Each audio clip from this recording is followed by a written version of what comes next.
Hiram Lewis Leonard built his first fly rod for his own use around 1870 using ash and lancewood.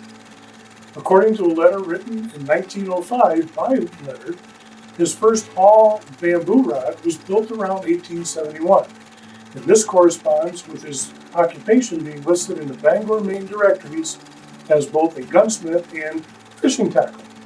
The following year, he was listed in the directory simply as a rod maker. That first rod found its way to Bradford and Anthony's in Boston. The tackle retailer was reportedly so impressed with the work that they asked him to supply their tackle shop with split and glued bamboo rods, and Hiram accepted. Thus, the first commercial rod business was born in Bangor, Maine, moving to Central Valley, New York in 1881. In nearly all cases, the only identifying marks Leonard provided was a maker stamp, often the best way we have for dating these rods. In this particular case, this 8-foot 5-weight rod has a clear stamp on the butt cap that reads H.L. Leonard Rod Company Maker, which tells us the rod is no earlier than 1923-1924. It's also stamped Tournament and is likely a Model 50 based on the length and weight of the rod as listed in a William Mills catalog. We can further narrow down the date of manufacture because it has a patent stamp on the female ferrule on the butt section. That practice ended around 1928, and allowing for some leftover parts to be used, it's realistic to think it ended around 1930, giving us a final window of manufacture from 1923 to 1930, or just about 1 century ago. Best suited for a 5-weight line, this 6-strip Tonkin cane rod with roots in Central Valley, New York, should be perfect for chasing Catskill trout. We're in the East Branch of the Delaware. The Delaware is one of the premier wild trout fisheries anywhere on the East Coast, arguably in the world. All wild fish, nothing stocked here. These fish don't give it up easily, so it's quite technical.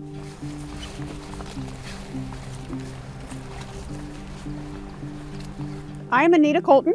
I'm a fly fishing guide up here in the Upper Delaware, and historically, this is kind of where fly fishing guides start. So the fact that I get to fish one of these pieces of history on this river is quite special.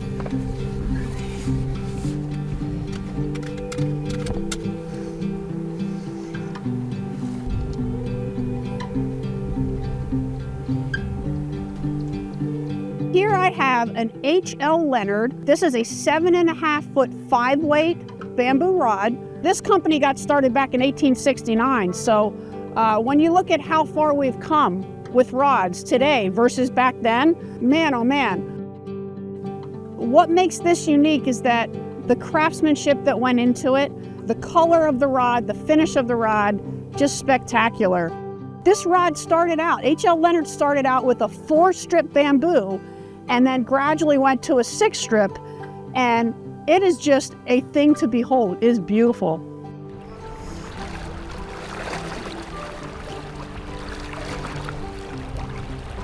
When I casted the rod the first time, the feel of it was just so special. Coming from someone that loves graphite, I was really, really impressed. The sensitivity that this rod has, as well as the backbone. I think when people think bamboo rods, especially me, I think that, they're fragile. You have to be super careful with them. But this thing has some backbone to it. I was quite impressed. You just have to pause a little longer. Obviously it's a softer rod, but it will load just fine. You just have to wait a little bit longer on that back cast. It can shoot line, it casts wonderfully. The difference for me between graphite and bamboo, obviously graphite's gonna be a lot faster. Bamboo is a much different material, much slower material, but this has every bit the sensitivity that a graphite rod has.